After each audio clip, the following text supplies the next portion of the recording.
The night sky, the dark blanket above our heads adorned with shining stars extending as far as the eye can see. One of the most appealing and mystifying of all sights. The beauty and the majesty of the universe have inspired awe and reverence in the best brains throughout history.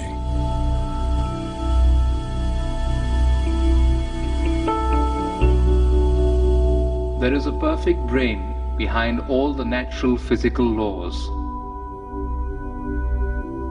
This most beautiful system of the sun, planets and comets could only proceed from the counsel and dominion of a powerful and intelligent being.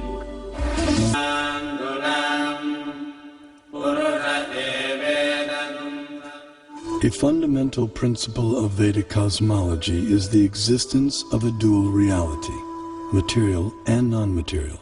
Here we see the non-material sky filled with innumerable planets of permanent stature. Among these, the topmost planet, Goloka, is shaped like a lotus flower, and it is here that the super-intelligent designer of the cosmos, Sri Krishna, resides with his associates. Although knowledge of the non-material realm remains beyond ordinary perception, the Vedic knowledge of the material cosmos has been recognized as extraordinary by many eminent Western thinkers.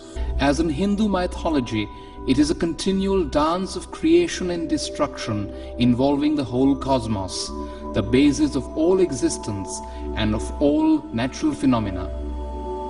Long before it became a scientific aspiration to estimate the age of the earth, many elaborate systems of the world chronology had been devised by the sages of antiquity. The most remarkable of these occult timescales is that of the ancient Hindus. Indian cosmologists, the first to estimate the age of the earth at more than 4 billion years, they came closest to the modern ideas of atomism, quantum physics.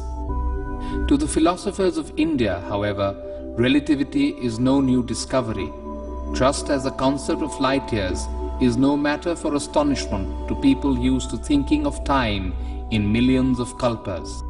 A kalpa is about 4,320,000 years. Thus, the Vedic literatures answer the question whether the cosmos always existed or it had a beginning. The temporal arena of repeated universal creations and destructions exists in a corner of the non-material sky.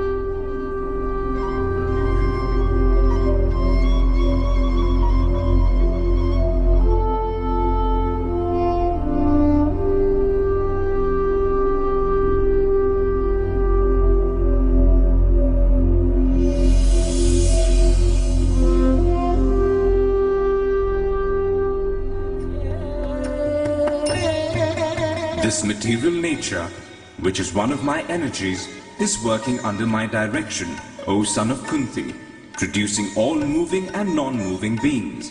Under its rule, this manifestation is created and annihilated again and again. The only religion in which the time scale is 0.64 billion years long. The material universe works on the principle of relative time. As such, a day of Brahma equals 8.64 billion years by earthly calculation.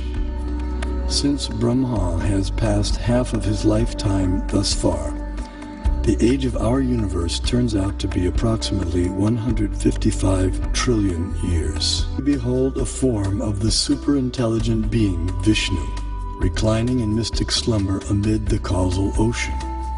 When he exhales, millions of universes issue from his body and expand until he inhales when all the universes return within him. The universe is a sphere encased by successive coverings of the elements earth, water, fire, air, ether, intelligence, and ego. As a coconut has its hard outer shell and inner liquid, so the universe has its outer coverings and an inner space half filled with ocean water. On that ocean, another Vishnu expansion reclined on a serpent bed, while being massaged by his consort Lakshmi.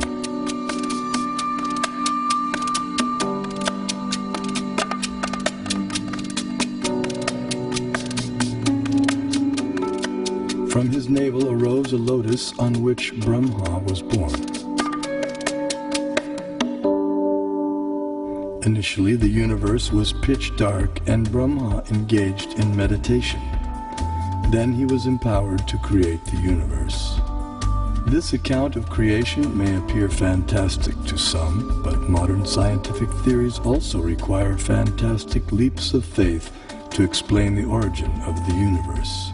From the words of eminent physicist Stephen Hawking, either we have failed to see 99% of the universe, or we are wrong about how the universe began. Means that the universe is made up of 14 vertically arranged planetary systems, or lokas. Each system resembles a galaxy and comprises stars, planets, and other celestial bodies. The topmost planetary system is Satyaloka, the abode of Brahma, which is at a height of 1.87 billion miles above Earth. Below this Satyaloka planetary system is the Tapaloka planetary system, the abode of the ascetics, which is at a height of nearly 1 billion miles above the Earth. Here the ascetics live in a solitary, serene environment conducive for yoga and meditation on transcendence.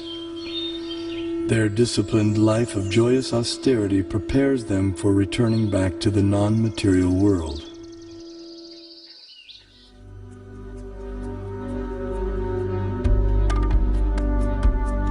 As we move down from Tapaloka, we pass through Maharloka and Janaloka until we reach the Svargaloka planetary system, also known as Heaven.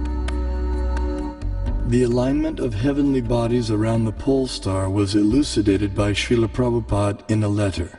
We can see that at night, the whole planetary system is turning around. And the pole star being the